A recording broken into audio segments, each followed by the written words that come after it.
Okay, here we're going to continue examining the options we have that we're developing down here. So, let's just suppose you get someone else to do it.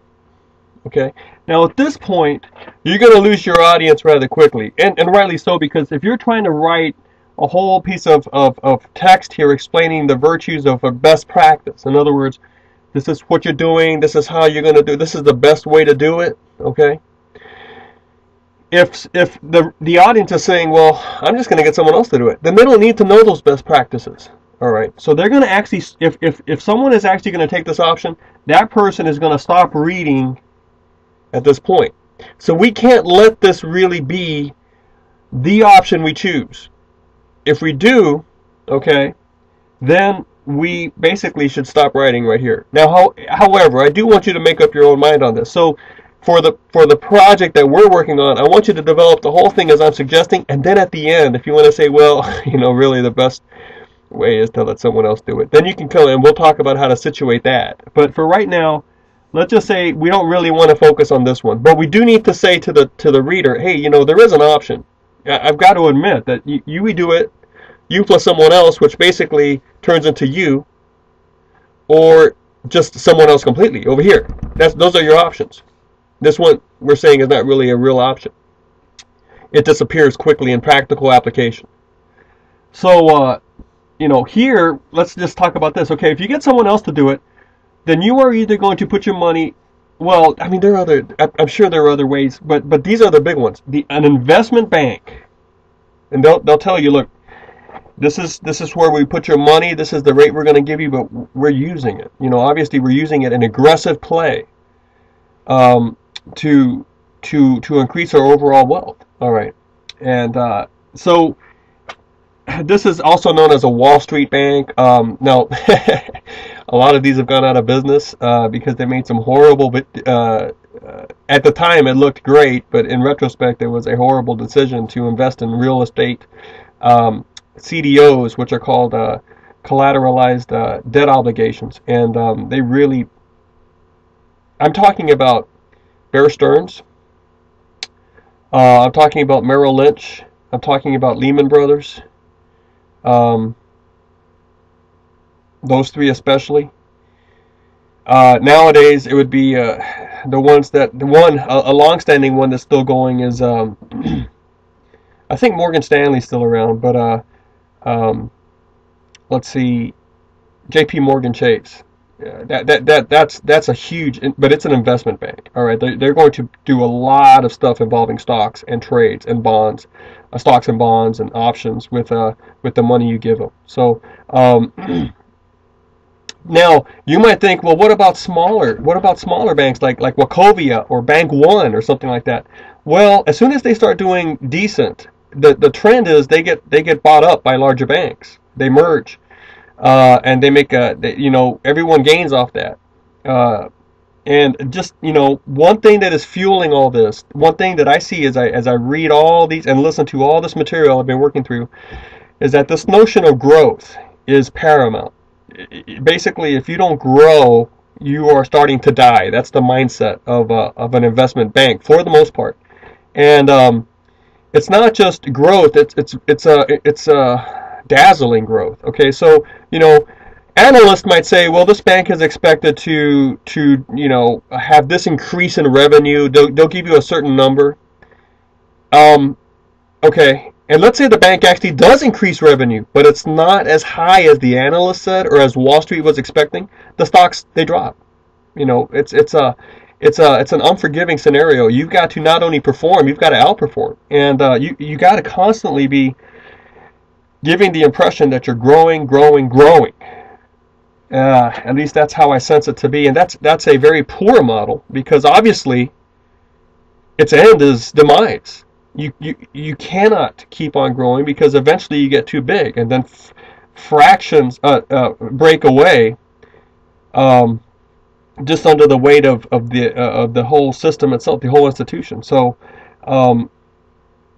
that seems to be a built-in problem right there, the notion of growing. But so you're going to either do an investment bank, or you're going to put it into a mutual fund. Now, you probably aren't going to put it into a hedge fund, because you have to have at least oh, I forget. I think you have to have at least I think at least an average salary of 250,000 a year, and you know, you're dealing with millions of dollars here. They're not going to accept your money. They're not going to take, you know, oh, here's $10,000. They're not going to take that. Not the hedge funds I'm learning about. So now, but any sort of fund anyway is going to have a fund manager,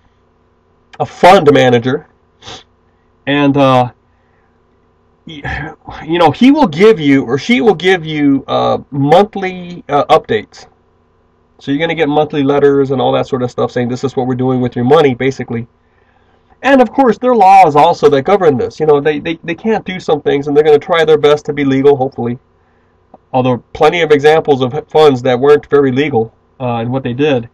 But the point is, you're not going to get any say in how they're moving your money. You just put it in. You have to pay 2% on an average, about 2%, just a flat fee. And then whatever, as a big lump, right? It's a mutual fund because you put money in, other people put money in, and you get this big old wad of money. Okay, and so there's the money, and then at the end of the year, let's see how much that money grew. Okay, now you're going to have to pay 2% just off the bat to get your money in there every year and get it managed.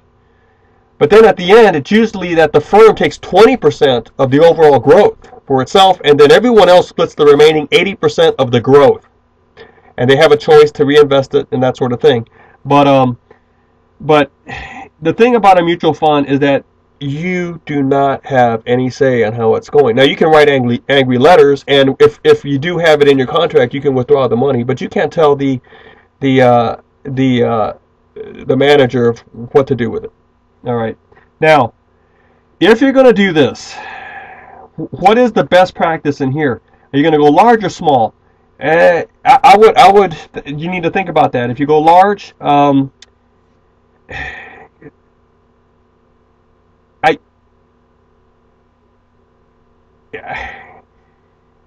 large fund is often, okay. It started small and it had this aggressive growth. And then when it hits this sort of natural limit of growth, it's this huge thing, right? And you need to ask yourself, is it sluggish? Is it complacent? Has it stopped being careful because it's had so much past success? Is it just so big that they don't care about the individual investors anymore? Now, small would be, well, look, it doesn't have a proven history. Okay, I don't know how they're going to do because they haven't been around for 20 years, but they're small, so that they're much more connected to the individual investors.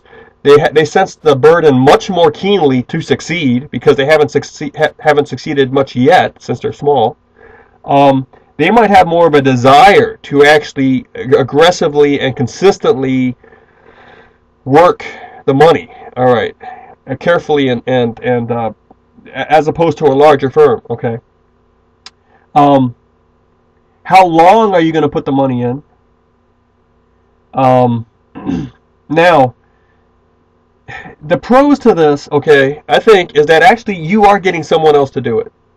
And working with money, I'm getting the feeling is a little bit like it could be addicting. It could be a skewing of priorities. It could be a siren call to convince you that it's more important than it really is.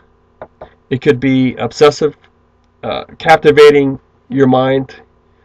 When you start seeing the increase, it could be a very fertile soil for greed.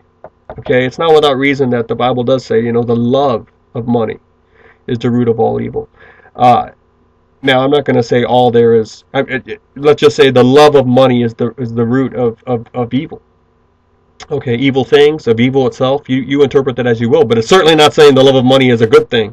So, and it's not also saying that money is bad in itself. It's the love of money. All right, and when you start doing this consistently, day after day or week after week on your own, you're handling that money. How are you sure you're not going to fall in love with it? And as soon as you do that, you're Demas. Okay, in Pilgrim's Progress.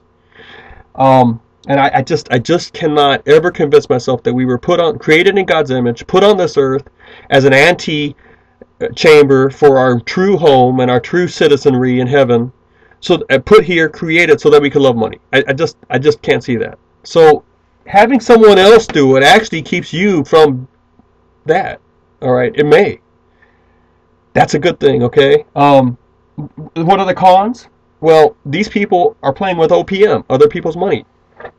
You know, they might have the legal structure in your contract set up so that if they fail, they're not going to jail because, you know, you had to sign that you understood the risk. So they might be wheeling and dealing with risks that are very you know, high and developed just because it's OPM, it's other people's money.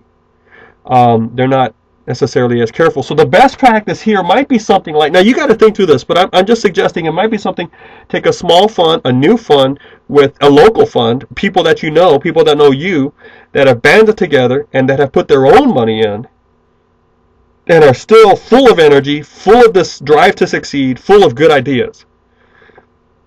A fund that's maybe 2 or 3 years old, small, local, and that you can get to know the person so that they know you, and make sure they have their money in it too, and then hold them accountable to it by talking to them, developing a relationship. They're going to feel a whole lot worse when they lose the money of a friend than when they do when they lose some guy's money from Tokyo. Okay, so that's an idea. I'm going to break this video and we'll come back and finish the discussion.